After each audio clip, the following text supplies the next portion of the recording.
అవార్డులు రావడానికి వేరే దారులు ఉంటాయి, దక్షిణాది వాళ్ళకి రావడానికి ఆలస్యం అవుతుంది అంటూ చిరంజీవి అన్న వ్యాఖ్యలని రాజేంద్ర ప్రసాద్ దగ్గర ప్రస్తావించారు. చిరంజీవి ఏ కారణంతో ఏ సందర్భంలో అన్నారు నాకు తెలియదు, ప్రతిదాన్ని నెగిటివ్గా తీసుకోవాల్సిన అవసరం లేదు.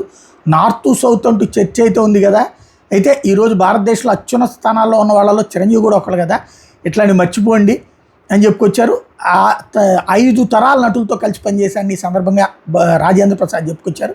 నేటి దర్శకులు తన కోసం కొత్త పాత్రలు రాయడం అదృష్టం అని కూడా చెప్పుకొచ్చారు. క్విక్ గన్ మురుగన్ అనే ఇంగ్లీష్ సినిమా చేశాను, దానికి సీక్వెల్గా క్విక్ గన్ మురుగన్ 2తో పాటు 3-4 భాగాలు ఉంటాయని రాజేంద్ర ప్రసాద్ చెప్పుకొచ్చారు. యాక్చువల్గా తను గతంలో చెయ్యి కాల్చుకున్నటువంటిది అయితే మాత్రం మేడం రాంబొంటు, అందులో రాంబొంటు సినిమా తర్వాత 6 ఎకరం అమ్మేయాల్సి వచ్చింది అన్నటువంటి విషయం చెప్పుకొచ్చారు. అవార్డులు అనేది అడిగి తీసుకుంటే భిక్ష అవుతుంది, ఇస్తే గౌరవం అవుతుంది అన్నటువంటి ఒక చక్కటి బాధ్యతాయుతమైన మాట మాట్లాడారు.